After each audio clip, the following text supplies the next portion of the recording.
ელიზის თავდასხმისა და მისთვის სიტყვიერი შეურაცხყოფის სამსახური ვიდეო ამერიკული დონორი ორგანიზაცია ამერიკული საბჭოს დირექტორმა გადაიღო და გაავრცელა.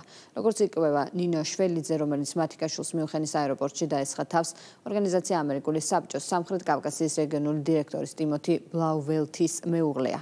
ბლაუველთი ასევე არის ილიას სახელმწიფო უნივერსიტეტის პროფესორიც. როგორც ილია უნინის ვებგვერდზე არის მითითებული, იგი საბჭოთა და პოსტსაბჭოთა კვლევების მიმართულებით საქმიანობს.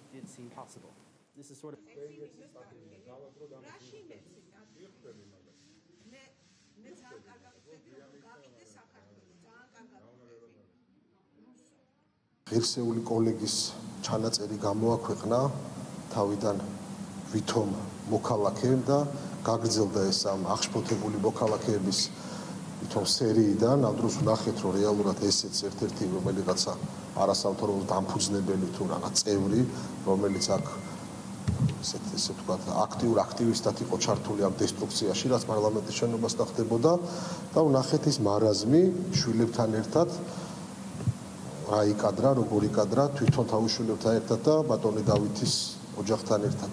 მიიღო საკადრის პასუხი, მაგრამ კიდევ ერთხელ ვამბობ, რომ საკადრის პასუხს საზოგადოება გასცემს 26 ოქტომბერს. რა არის ის პირობები, რაზეც საქართველოს ევროკავშირში გაწევრიანების გზა გადის? საკითხზე განცხადება